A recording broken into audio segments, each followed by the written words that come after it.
Remote school and distance learning are hard for kids and teenagers, but one local teenager has been doing it for 2 years because he's immune compromised. I talked with this inspiring young man about his life-saving treatment at Children's Hospital.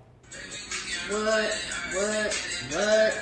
Kyaire Brown-Hatcher doesn't look like someone who's been in and out of the hospital for 2 years for weeks on end.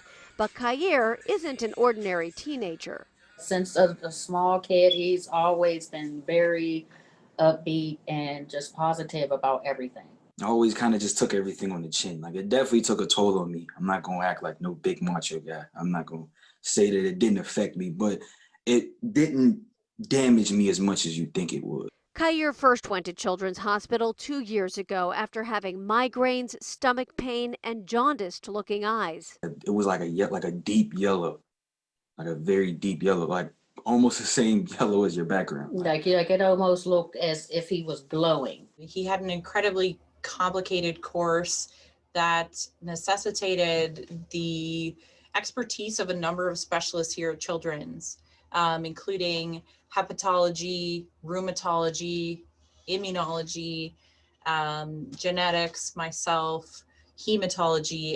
Dr. Jesse Barnum, one of his doctors at UPMC Children's Hospital of Pittsburgh, says Kyaire was in acute liver failure from a liver disease, developed aplastic anemia, and was immunodeficient. He got many treatments and medications over 2 years, including radiation and chemotherapy, where he lost his long hair. And this past September, he got a bone marrow transplant to help his immune system. Dr. Barnum says Kyaire's hard work and attitude have helped him recover. When he was inpatient, he was setting records for walking laps around the unit. Kyaire graduated from 8th grade with the help of his teachers at Penn Hills schools, who gave him his schoolwork to do in the hospital and at home. Now he's a sophomore, and he's even getting back to working out. Remarkably, this 16-year-old thinks about his doctors and nurses more than himself. I've always made sure that I got close with the people that see me, because it was the people that's taking care of me. So I made sure that it's like I made not only the best experience for myself, but for the others around me.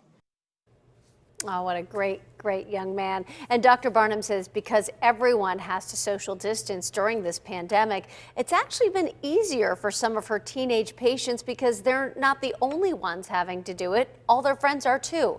Kyaire hopes to meet his bone marrow donor someday, and Dr. Barnum says they need more donors, especially with fewer people donating during the pandemic. So if you want to see if you're a match for someone like Kyaire, we have a link on our website.